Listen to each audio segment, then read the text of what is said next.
બાળ દોસ્તો, આવતા પ્રકરણમાં આપણે પાઠ 4 અને ભારતની રાષ્ટ્રીય ચળવળની અંદર આપણે સ્વદેશી ચળવળનો બહિષ્કાર, બંગાળાના ભાગલા અને ભારતમાં રાષ્ટ્રીય 1857 વિપ્લવનો સંગ્રામ વિશે આપણે માહિતી મેળવી. હવે આજે આગળ આપણે ઉગ્ર ક્રાંતિ ચળવળને ઉદ્ભવ અને વિકાસ, એમાં ભારતની અંદર જુદા જુદા નેતાઓએ ઉગ્ર ચળવળ કરીને ભારતના દેશને આઝાદી કરવા માટે ભારતમાં ક્રાંતિકારી ચળવળની શરૂઆત ભારતમાં થઈ. એમાં ભારતમાં ક્રાંતિકારીની શરૂઆત સૌ પ્રથમ વાસુદેવ બળકે, બળવંત બળકેએ કરી હતી. આ ઉપરાંત તેમાં ખુદીરામ બોઝ, રામપ્રસાદ બિસ્મલ, અશફાક ઉલ્લા, ચંદ્રશેખર આઝાદ, સરદાર ભગતસિંહ, શિવરામ રાજગુરુ, સુખદેવ થાપર, રોશનસિંહ, બાળ ગંગાધર તિલક વગેરે નેતાઓએ ભારતમાં ઉગ્ર ચળવળની શરૂઆત કરી. એમાં સૌ પ્રથમ બંગાળાના જે ભાગલા રદ કરવા માટે એ સુરતની અંદર સૌ પ્રથમ અધિવેશન ભરાયેલું 1907ની અંદર. એમાં પહેલાં જ અધિવેશનની શરૂઆતમાં જ બે પક્ષના ભાગલા પડ્યા. એમાં એક જહાલ પક્ષ અને એક મવાડ પક્ષ. જહાલ પક્ષ એ લાલ બાલ ને પાલ તરીકે ઓળખાય છે. લાલા લજપતરાય, બાળ ગંગાધર તિલક, બિપિનચંદ્ર પાલ એ ત્રિપુટી બહુ વિખ્યાત હતી. અને મવાડ પક્ષને એ ખાલી આજીજી વિનંતી જેવા વિરોધ કરીને આગળ ચાલતી. એટલે પ્રથમ તબક્કાની અંદર આ રીતે જહાલ પક્ષને બે જૂથમાં વહેંચાયા પછી જહાલ પક્ષના નેતા તરીકે બાળ ગંગાધર તિલક ઉગ્ર ભાષણ જાહેર કર્યું અને સૂત્ર પણ આપ્યું, સ્વરાજ મારો જન્મસિદ્ધ હક છે અને તેને લઈને જંપીશ. એ રીતે ઉગ્ર ચળવળને આધારે એને ઘણા ક્રાંતિકારી વિરોધ આ શાસનમાં આઝાદી માટે, માતૃભૂમિ સ્વતંત્રતા માટે બહુ જોરદાર એક ભારતના બલિદાન આપવા માટે સતત પ્રયત્નશીલ રહેતા. અને એની અંદર સૌ પ્રથમ આઝાદીની ક્રાંતિની લડવાનો મંત્ર બની ગયો હતો. અને એક હસ્તે મુખે પ્રાણ આપી શકતા એ બીજાના પ્રાણ પણ લઈ શકતા હતા. ભારતમાં મહારાષ્ટ્ર, બંગાળા, પંજાબ, બિહાર, ઓડિશા, ગુજરાત છે, રાજસ્થાન, મધ્યપ્રદેશ, ઉત્તર પ્રદેશ, ભારતમાં ક્રાંતિકારી જોરદાર પ્રવૃત્તિ ચાલી હતી. અને જુદી જુદી સંસ્થાઓ દ્વારા એનો સાથ મળ્યો છે. સંસ્થાઓ દ્વારા મિત્ર મેળા, અભિનય ભારત, ભારત માતા જેવી ક્રાંતિકારી પ્રવૃત્તિઓને વેગ મળ્યો છે. એ સંસ્થાઓએ પણ મદદ કરી છે. એ ઉપરાંત વર્તમાન પત્રોનો પણ એટલો જ ફાળો હતો. વર્તમાન પત્રો દ્વારા સામાયિકો સંધ્યા, નવશક્તિ, વંદે માતરમ, કેસરી, મરાઠા બળપૂર્વક એનું પણ જોડ અજોડ કાર્ય અને એમાં પણ સપોર્ટ મળેલું. આ ઉપરાંત અલીપુર હત્યાકાંડમાં 34 ક્રાંતિકારીઓના કેસ ચાલતો હતો. ઘણાને જેલમાં પૂરી દીધા, ઘણાને ધરપકડ કરી. અને એ વખતે દિલ્હીની અંદર વાઇસરોયની આડપદ ઉપર બોમ્બ ફેંકવાના પણ બનાવ બન્યા હતા. 13 નવેમ્બરમાં 1919ના રોજ અમદાવાદમાં રાયપુરના દરવાજા પર મિન્ટોના પર બોમ્બ ફેંક્યો હતો. અને કાકોરી લૂંટ, લાહોર હત્યાકાંડ જેવા ઘણા બધા બનાવો એ ભારતની અંદર વિખ્યાત છે. અને દિલ્હી ધારાસભ્યમાં બોમ્બ નાખવાના પણ બનાવો બન્યા હતા. એટલે આ રીતે ભારતની અંદર ઉગ્ર ક્રાંતિ ચળવળને એ લાલ બાલ ને ત્રિપુટીના સાથે સાનિધ્યમાં આ જે આંદોલન આગળ વધ્યું છે. એ પછી ગુજરાતમાં પણ ભારતની અંદર એવું જ ગુજરાતનો પણ ફાળો છે. ઉગ્ર ક્રાંતિકારી ચળવળની અંદર સૌપ્રથમ ગુજરાતમાં જો શસ્ત્ર અને ક્રાંતિકારી ચળવળના સૌપ્રથમ નેતા તરીકે ઓળખવામાં આવતા હોય તો એવા નેતા છે અરવિંદ ઘોષ હતા. એના મદદની અંદર બારિન્દ્ર ઘોષ, એ પણ એમને સારા એવા નેતા છોટુભાઈ અને અંબુભાઈ પુરાણી જેવા સશક્ત સાથીદારો પણ મળ્યા ગુજરાતની અંદર. અને નર્મદા કાંઠે સાકરિયા સ્વામી મળ્યા, એ સંગ્રામમાં ઝાંસીની રાણી સાથે પણ હતા. આ રીતે બારિન્દ્ર ઘોષ વડોદરામાં ચરોતર પ્રદેશ, અમદાવાદ, મહેસાણા વગેરે જિલ્લાઓમાં મધ્યમ વર્ગના યુવાનોએ ક્રાંતિકારીનો રંગ લગાડ્યો. એટલે ગુજરાતમાં પણ આ રીતે જુદી જુદી જગ્યાએ અને આ ઉપરાંત એ ક્રાંતિકારી પ્રવૃત્તિમાં સૌ પ્રથમ રાયપુર, અમદાવાદ મિન્ટોની બગી ઉપર બોમ્બ ફેંકવાના બનાવો પણ બન્યા છે. અને અરવિંદ ઘોષ ક્રાંતિકારી પ્રવૃત્તિની સામયિકોના પ્રચાર દ્વારા અને એની અંદર પુસ્તિકાઓ પર ટાઇટલ જુદું જ હોય. દેશી વનસ્પતિની દવાઓ, નાહવાનો સાબુની રીતો, કસરત, ગુલાબનો કિસ્સો, કાયદા સંગ્રહ, પણ વાસ્તવમાં એને શીર્ષક ઉપર આપવામાં આવતું હતું. અને અંદર પુસ્તિકાની અંદર તો એ ક્રાંતિકારી પ્રવૃત્તિ કેવી રીતે વેગ આપવો, કઈ રીતે લડાઈ કરવી, કઈ રીતે બોમ્બ બનાવો, કઈ રીતે શસ્ત્રોની તાલીમ લેવી, એવા રીતો આપવામાં આવે, અંગ્રેજોનો ખ્યાલ ન આવે. અને આ રીતે એનો પ્રચાર કરવામાં આવ્યો છે પુસ્તિકાના માધ્યમથી. અને વિદ્યાલયો, ગંગાનાથ વિદ્યાલય, જે ક્રાંતિકારી પ્રવૃત્તિની તાલીમ શાળાઓ તરીકે ઓળખવામાં આવતી, અને આ રીતે વિદ્યાલયમાં આ રીતે બોમ્બ બનાવવાની, શસ્ત્રોની તાલીમ, એ રીતે ક્રાંતિકારી પ્રવૃત્તિમાં વેગ ગુજરાતમાં પણ જોરદાર ચાલ્યો હતો. આ રીતે સમાજની અંદર ઘણા બધા ક્રાંતિકારી વીરો, આ રીતે વિદેશમાં પણ ક્રાંતિકારી પ્રવૃત્તિઓ ચાલી. એ રીતે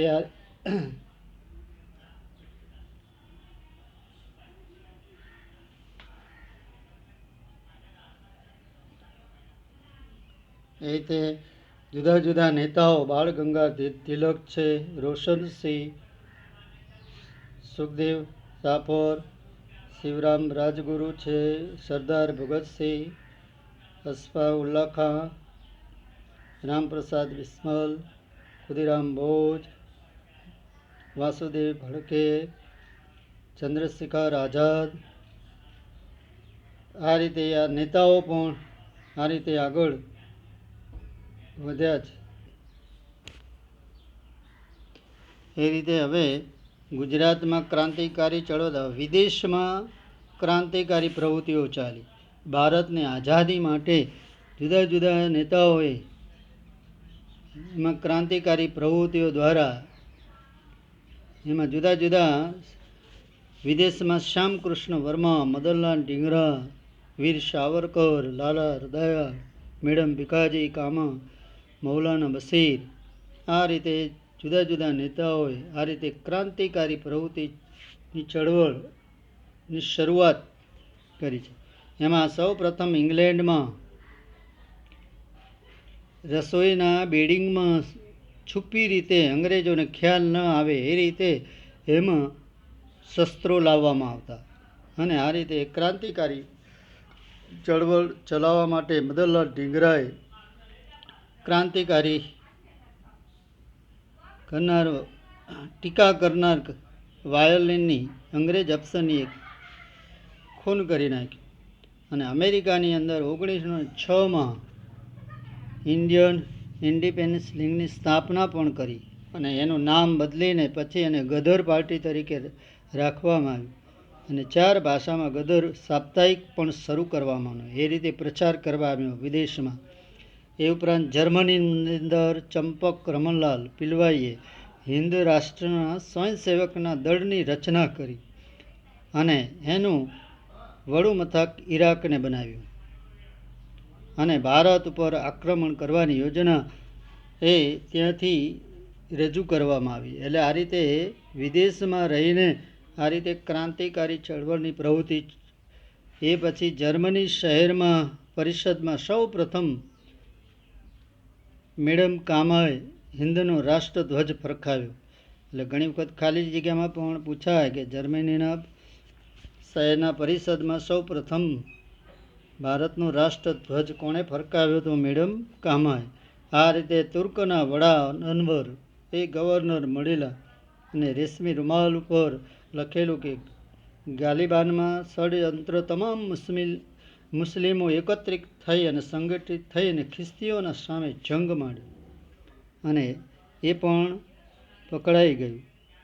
મહેન્દ્ર પ્રતાપે પોતાની સહીવાળી સોનાની પટ્ટી રશિયાના ઝારને મોકલી અને ઝારને ઇંગ્લેન્ડ સાથે સંબંધો તોડી નાખવાનું જણાવેલું. આમ સિંગાપુરમાં પણ ક્રાંતિકારી પ્રવૃત્તિઓ પણ ચાલી છે અને એમાં કામા ગાટા મારુ અને તોશા મારુ એ સ્ટીમરોની ઘટનાઓમાં અંગ્રેજોના વિરુદ્ધ જાગૃત બન્યા અને આ રીતે બળપૂર્વક એમને પણ વિરોધ કર્યો. ક્રાંતિકારી ચળવળમાં મોટા ભાગે તમે જુઓ તો 18 થી 24 વર્ષના યુવાનો એ મોતને મુઠ્ઠીમાં લઈને સાહસ કરતા. પકડાઈ જાય તો હસ્તે મુખે એ માચડે ચડી જતા અને ઇન્કલાબ જિંદાબાદ વંદે માતરમના નારા સાથે દેશભક્તિ માટે દેશ બલિદાનની પ્રેરણા માટે આ રીતે ભારતની મા ભૌમ માટે કુરબાન થઈ જતા. અને આ રીતે વિદેશમાં પણ ક્રાંતિકારી પ્રવૃત્તિની ચળવળ જોરદાર ચાલી છે અને આ રીતે સમાજની અંદર આ રીતે એનું મહત્ત્વ પણ વિશેષ છે. હવે રોલેટ એક્ટ એ પણ બહુ અગત્યનો પ્રશ્ન છે. ટૂંકનોંધમાં પણ પૂછાય કે રોલેટ ઇંગ્લેન્ડના પ્રધાન એ રોલેટના અધ્યક્ષ પદે રોલેટ એક્ટની એ નિમણૂક કરી એટલે રોલેટ એક્ટ તરીકે ઓળખવામાં આવે છે. ઈસવીસન 1919માં એમનો ધ્યેય હતો કે ક્રાંતિકારી અને રાષ્ટ્રીય ચળવળનું દમન કરવા માટે આ કાયદો ઘડાયેલો. એટલે ભારતના ક્રાંતિકારી ચળવળ અને રાષ્ટ્રીય ચળવળને તોડી નાખવા માટે અને એ હતો વ્યક્તિ સ્વતંત્ર અને વાણી સ્વતંત્રને હણી નાખતો કાયદો. એને આપણે કાળો કાયદો તરીકે ઓળખવામાં આવે છે. અરે રોલેટ એક્ટને બીજા કયા કાયદા તરીકે? તો કાળા કાયદા તરીકે. એમાં બોલવાનો અધિકાર છીનવાઈ ગયો અને આ કાયદામાં કોઈ પણ વ્યક્તિની શંકાસ્પદ વ્યક્તિની ધરપકડ અંગ્રેજો કરી લેતા અને કેસ ચલાવ્યા વગર એને જેલમાં પૂરી દેવાની સજા પણ. એટલે આ રીતે અત્યાચાર આમ તો ધરપકડ કરીને એને કેસ ચલાવવાનો હોય એમાં સજા થાય પછી એને સજાનું ફરમાન મળે. પરંતુ આ તો અંગ્રેજોના નીતિ નિયમ પ્રમાણે જેલમાં પૂરી શકાતું ગમે એટલી મુદત માટે. એટલે વકીલ અધિકારો પણ છીનવાઈ ગયા.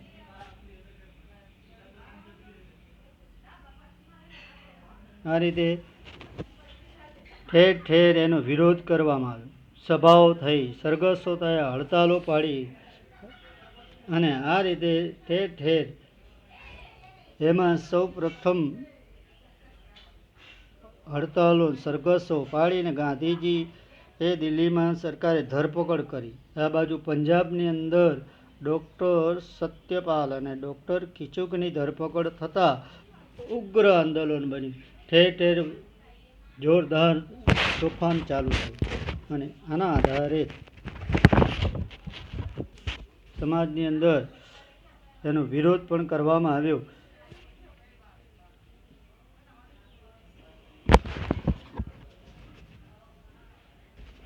એટલે રોલેટ એક્ટ એને કાળો કાયદા તરીકે પણ ઓળખવામાં આવે છે. અને ઘણી વખત ટૂંકો સવાલ પણ પૂછાય. એના પછી હવે જલિયાવાલા બાગનો હત્યાકાંડ 13 એપ્રિલ 1919ના દિવસે જે આગળ આપણે રોલેટ એક્ટમાં જોયું ને ધરપકડ પંજાબના ડૉક્ટર સત્યપાલ અને ડૉક્ટર કિચુકની ધરપકડના વિરોધમાં અમૃતસરમાં જલિયાવાલા બાગની અંદર એક સભાનું જોરદાર આયોજન થયેલું અને આ જલિયાવાલા બાગ મોટો વિશાળ હતો. ફરતી મોટી દિવાલ, વચ્ચે કૂવો, આવવા જવાનો એક જ દરવાજો. અને આ વાતની અંગ્રેજોને ખ્યાલ આવતા એ આડોનીલ ડાયર એ પોતાના સૈનિકો સાથે એ જલિયાવાલા બાગના ત્યાં આવી પહોંચ્યો અને આવીને અગમચેતી આપ્યા વગર, હવામાં ગોળીબાર કર્યા વગર, અગમચેતી આપ્યા વગર સીધો જ એને હુકમ આપ્યો. અને આ રીતે જેમ ઓચિંતો વરસાદ તૂટી પડે એ રીતે ગોળીનો વરસાદ ચાલુ થઈ ગયો અને લોકો એ ચેતવણી આપ્યા વગર એ ગોળીબારમાં કેટલાય ઘવાયા, નાસભાગ થઈ. આમ 10 થી 15 મિનિટ સુધી આ અત્યાચાર ચાલુ રહ્યો. એમાં ઘણા બધા લોકો, કેટલાય રાઉન્ડ છોડવામાં આવ્યા અને એમાં કેટલાય મરી ગયા, કેટલાય કૂવામાં પડ્યા છે, કોઈ દિવાલો ઠેકીને પણ ભાગ્યા. એટલે આ રીતે ગોળીબારમાં મોટા ભાગે 10 મિનિટમાં 1500 જેટલા રાઉન્ડ તો છોડવામાં આવ્યા. 1000 જેટલા તો મૃત્યુ પામ્યા, 2000 જેટલા નાની મોટી ઘાયલ થયા, કોઈને નાની મોટી ઈજાઓ થઈ. અને આ રીતે આ અત્યાચારની સામે, જોરદાર વિરોધના સામે ભારતની અંદર હાહાકાર મચી ગયો. અને એ ઉપરાંત જે જનરલ ડાયરને બચાવ અંગ્રેજોએ કર્યો છે એને તો અજાણતા ભૂલ થઈ ગઈ છે કે ક્ષમ્ય કરજો, એ રીતે એને સાવરવામાં આવ્યું. આ ઉપરાંત 2000 પાઉન્ડ અને તલવાર આપીને એના ઉપરથી સન્માન કર્યું. એટલે દાજા ઉપર ડામ એ જલિયાવાલા બાગની હત્યાકાંડ કહેવામાં આવે છે. એટલે એની જે રચના છે એ પણ બહુ અગત્યની છે. ફરતો દિવાલ એ જલિયાવાલા બાગની શહીદ સ્મારક છે.